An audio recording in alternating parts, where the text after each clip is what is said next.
be discussing about zoonotic bacteria. This is a continuation of your Haemophilus and other organism under your HACCP.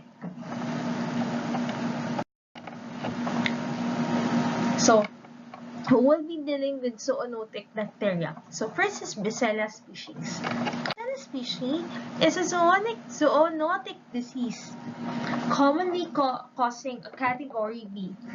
So, it is known as the bank bacillus. It's an obligate aerobe, similar to your bacillus species.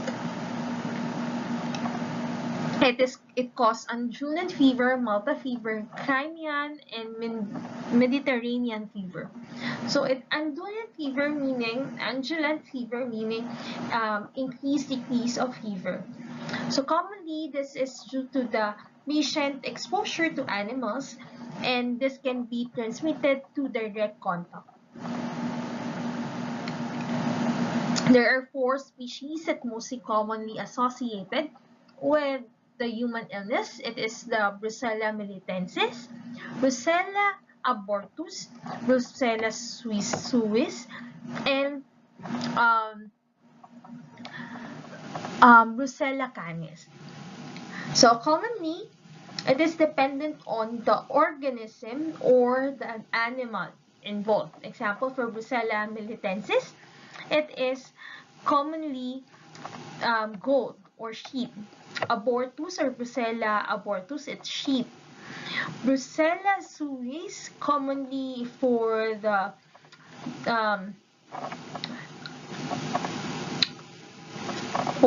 pigs, and Brucella canis is for dogs. But there are new Brucella, which is Brucella ovis and neotomae. So commonly, it can cause spontaneous abortion to animal and can cause localized in erythritol-rich area. So one of the common bacteria is the Brucella militensis. Okay, these are actually under the biosafety level 3, and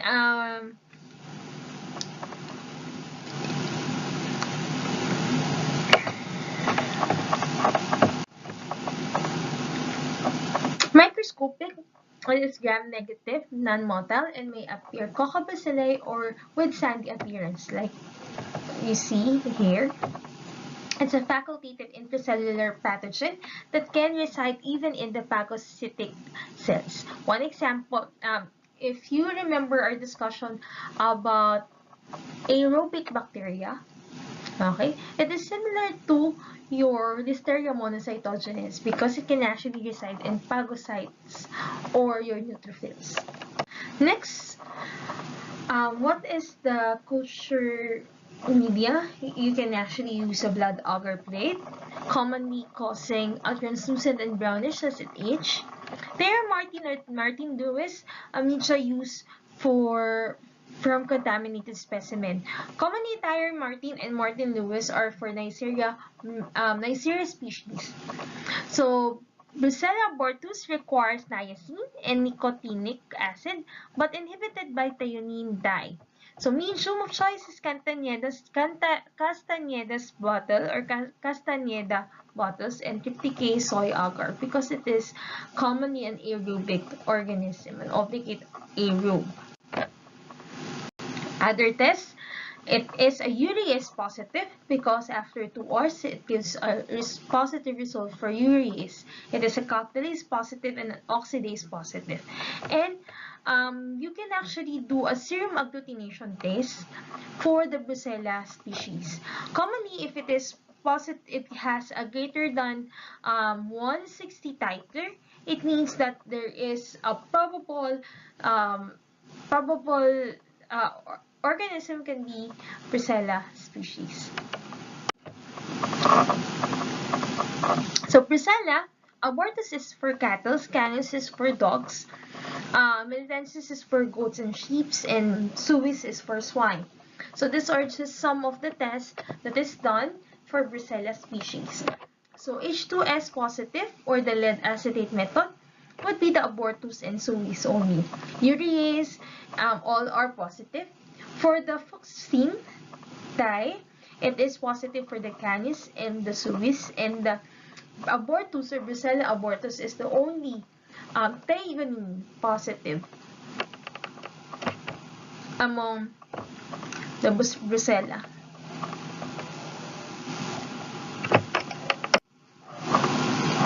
Next would be Francisella tularensis.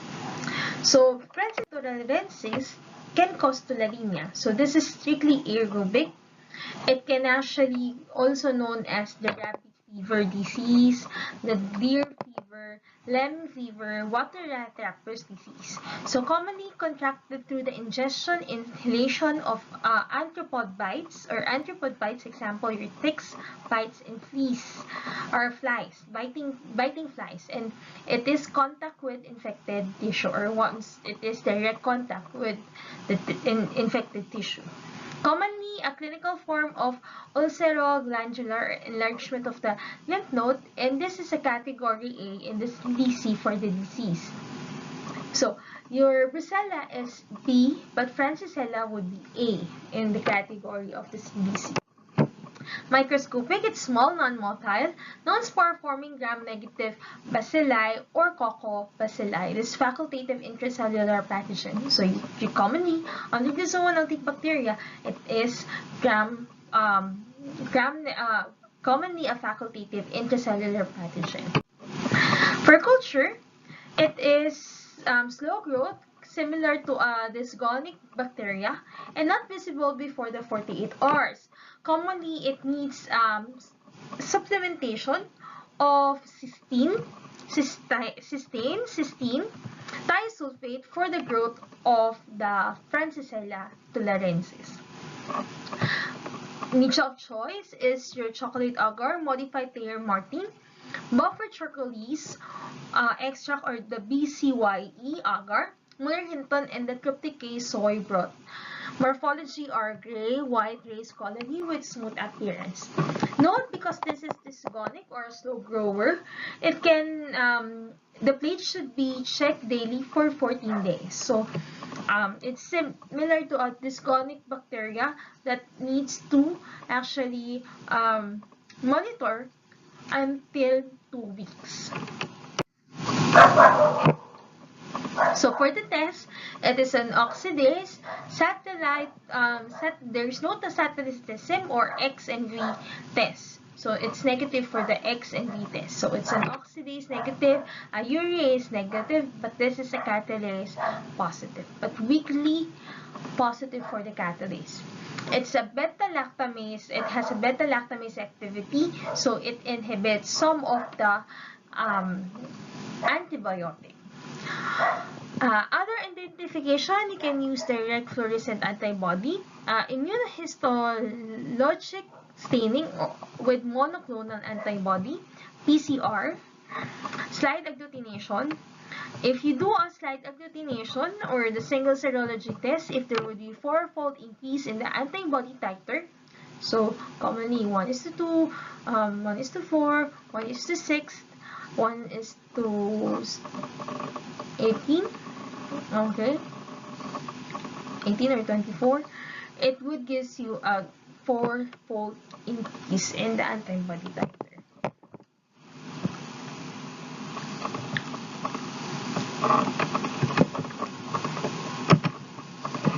So next would be Pasturella species. Pasturella species, examples are Pasturella multocida.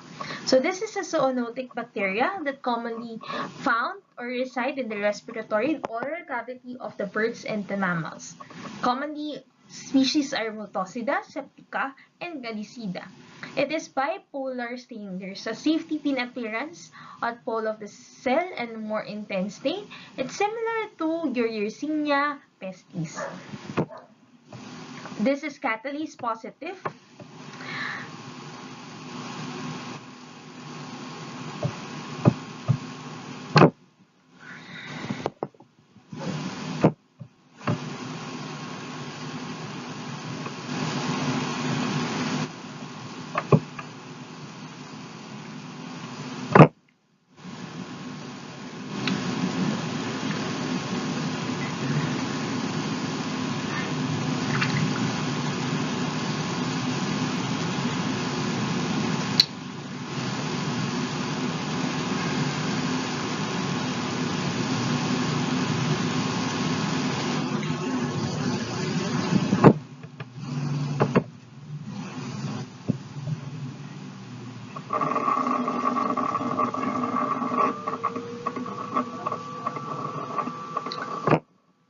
So this is a catalase positive, oxidase positive, and ferment glucose with weak to moderate.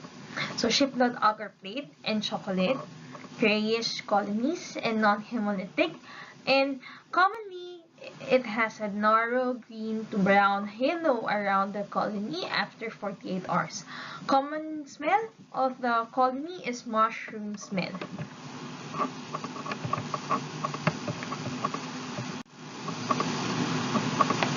Okay, so as you can actually see, this is your bipolar staining. By bipolar staining, you can use Wayson stain, Wayson Wayson. So this is similar to your Yersinia pestis having a safety pin appearance.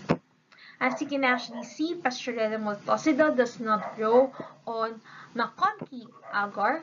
However, there are bacteria under the Pasteurella, like your Pasteurella betae, that can actually grow in the McConkey agar. So, Pasteurella multocida. So, Pasteurella betae is obtained on the placenta, amniotic fluid, blood, and rectal sites, abscesses, and urogenital specimen. It can grow on McConkey agar because it is a sucrose fermenter, glucose fermenter. It can ferment glucose and fructose as well. So, it is a catalase positive, oxidase variation, and indole positive. Next would be Legionella. So, Legionella is also known as, this is not under the zoonotic bacteria. Rather, these are common bacteria that are becoming an epidemic, okay, epidemic or pandemic, epidemiological bacteria. Why? Because it is actually known as a Legionnaires' disease. Because in that period, Legionella pneumophila actually infect Legionnaires' group of the Legionnaires or veterans, which are actually old people, having a conference in Hong Kong. Hong Kong ba? Hindi ko maalala kung Hong Kong. Basta they actually had a disease. So, they have almost all the patients having a pneumonia, and they actually leads to that certain event. So, it can cause Legionnaires' disease, or it can actually cause Pontiac fever. Pontiac fever is without the pulmonary involvement. You have a fever, but you don't have the pulmonary involvement. Commonly, it can cause disease in a suppressed immune system, alcoholic patient, heavy smokers, predisposed individuals for the Legionnaires' disease. So, readiness factors are, it can survive in the host cells, particularly in the bronchoalveolar macrophages, or it can be a facultative intracellular organism, and it produces proteolytic enzymes. So it can actually grow inside the bronchoalveolar macrophages, or the macrophages, or also known as your alveoli.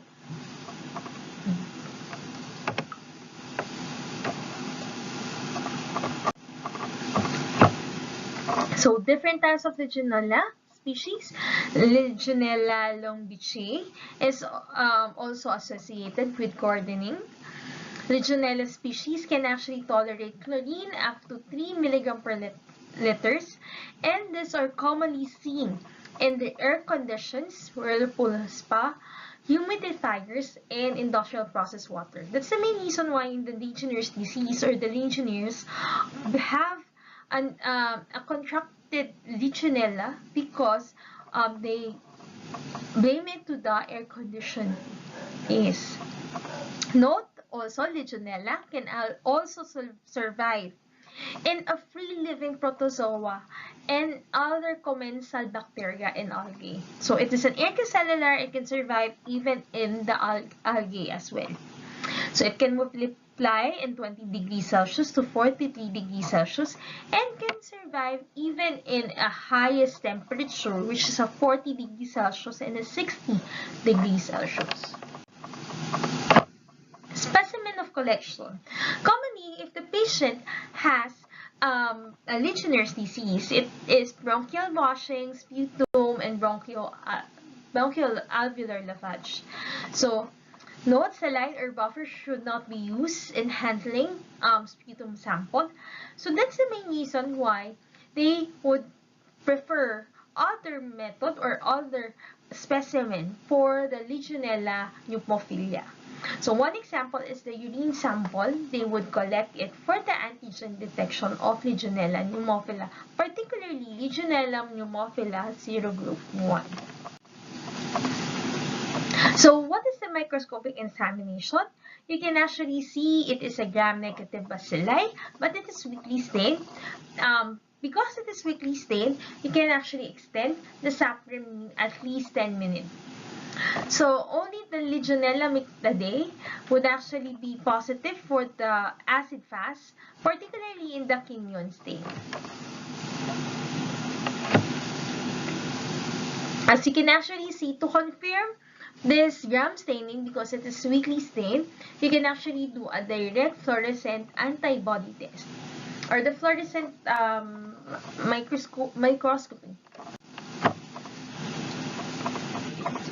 So how can you isolate the Legionella? So first is you need to do an acid treatment to eliminate the contamination in the sputum. So you don't have a buffer solution, you don't have saline solution, so you would do an acid treatment as well. So what will you do?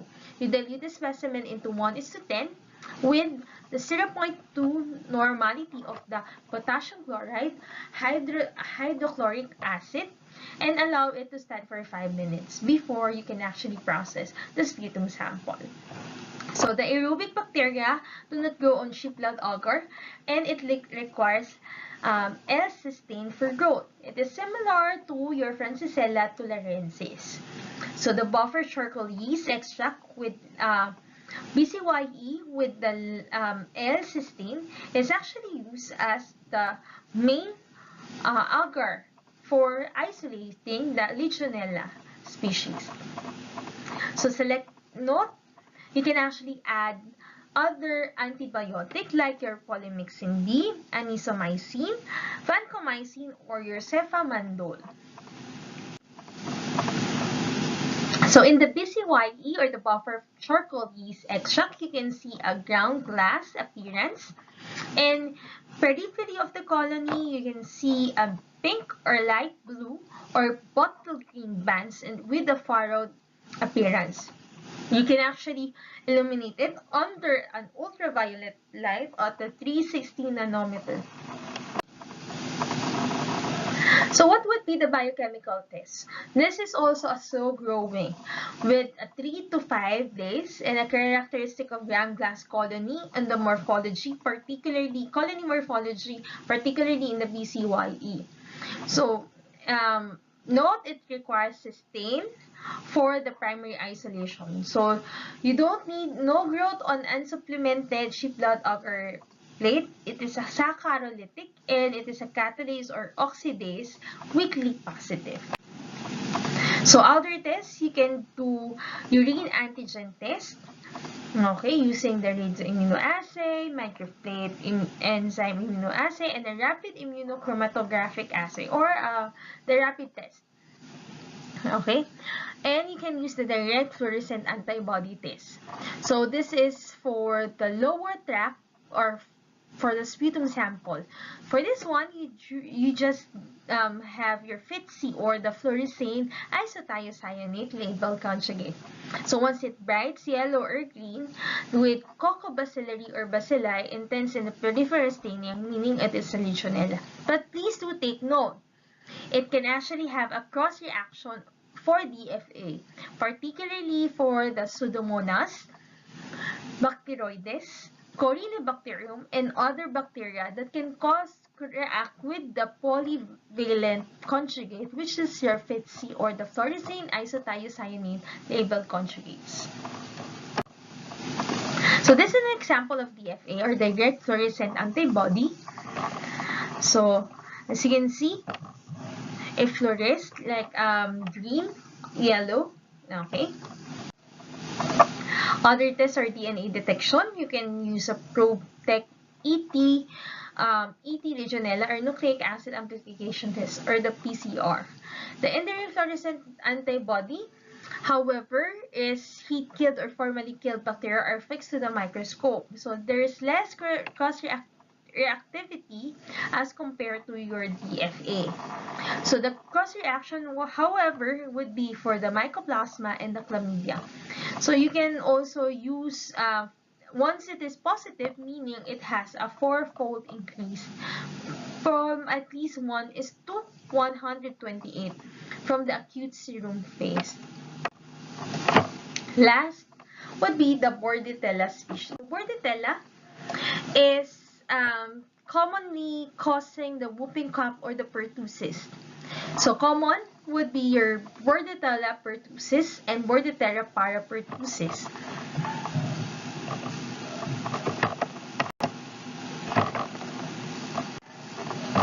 General characteristic, it is a small gram-negative bacilli or coccobacilli. It is an obligate aerobic bacteria.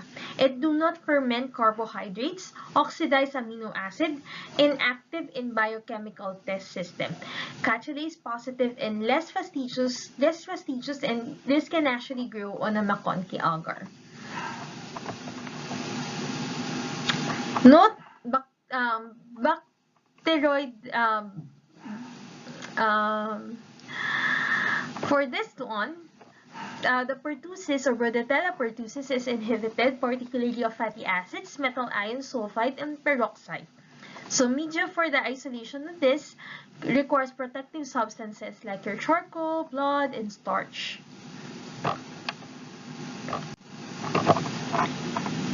What are the virulence factor or the parapertussis or Bordetella parapertussis and Bordetella pertussis? So, the virulence factor are the following: the filamentous hemagglutinin or the FHA that would attach to the ciliated epithelial cell of the upper respiratory tract or the lower respiratory tract. Next would be the pertussis toxin or the PT, which is a protein exotoxin that produces the response in vivo and modification of host protein by adenosine diphosphate, adenylene cyclase toxin, and the tracheal cytotoxin. So next is the whooping cough phases. It has catarrhal phase, paroxysmal phase, and the convalescent phase. So for the catarrhal phase, it is an insidious non-specific, including sneezing and mild cough.